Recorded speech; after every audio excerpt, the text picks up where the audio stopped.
ओम सम शनिश्चाय नमः। प्रेम से बोलिए शनिदेव महाराज की जय। हे प्रिय भक्तजनों, आज ज्येष्ठ मास कृष्ण पक्ष प्रदोष व्रत है और शनिवार के दिन पड़ने से प्रदोष व्रत को शनि प्रदोष व्रत कहा जाता है। प्रदोष व्रत में भगवान शिव और माता पार्वती का पूजन किया जाता है। अगर प्रदोष व्रत शनिवार के दिन पड़ता है तो साथ ही साथ शनि देव की पूजा करना विशेष फलदायी मानी गई है। आइए प्रेम भाव भक्ति से रसपान करते हैं शनि प्रदोष व्रत की कथा का। तो एक बार प्रेम से बोलिए शनिदेव महाराज की जय। शिव शंकर भोलेनाथ माता पार्वती की जय। प्राचीन काल में एक नगर में एक सेठ रहता था। सेठ जी के घर में हर प्रकार की सुख सुविधाएं थी, लेकिन संतान नहीं होने के कारण सेठ और सेठानी हमेशा दुखी रहते थे। काफी सोच विचार करके सेठ जी ने अपना काम नौकरों को सौंप दिया और खुद सेठानी के साथ तीर्थ यात्रा पर निकल गए। अपने नगर से बाहर निकलने पर उन्हें एक साधु मिले जो ध्यानमग्न बैठे थे।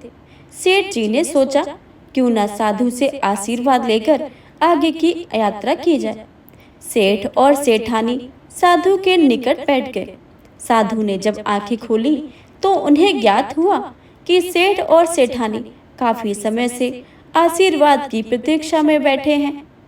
साधु ने सेठ और सेठानी से कहा, तुम्हारा दुख मैं जानता हूँ, तुम शनि प्रदोष व्रत करो, इससे तुम्हें संतान सुख प्राप्त होगा। साधु ने सेठ सेठानी प्रदोष व्रत की विधि बताई और शंकर भगवान के निम्न वंदना बताई।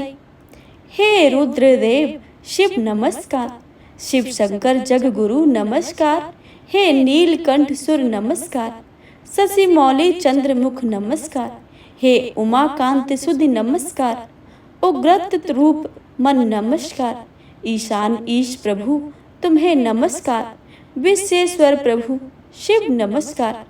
दोनों साधु से आशीर्वाद लेकर तीर्थ यात्रा के लिए आगे चल पड़े। तीर्थ यात्रा से लौटने के बाद सेठ और सेठानी ने मिलकर शनि प्रदोष व्रत किया, जिसके प्रभाव से उनके घर में एक सुंदर पुत्र का जन्म हुआ और उनका घर और उनका जीवन खुशियों से भर गया। तो एक बार प्रेम से बोलिए शिव शंकर भोलेनाथ की जय, शनिदेव महाराज की जय।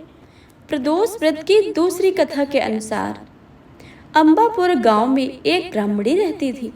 पति के निधन के बाद वह भिक्षा मांगकर अपना जीवन चलाती थी। एक दिन वह भिक्षा मांगते हुए घर घर से लौट रही थी। तभी रास्ते में उसे दो बच्चे मिले।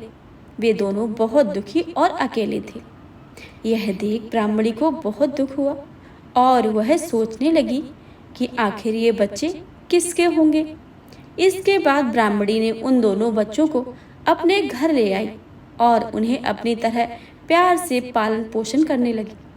कुछ समय के बाद जब वह बच्चे बड़े हो गए, तब ब्राह्मणी उन्हें लेकर ऋषि साडल्य के पास गई और उनसे यह पूछने लगी कि यह बच्चे किसके हैं और इनके माता पिता कौन हैं।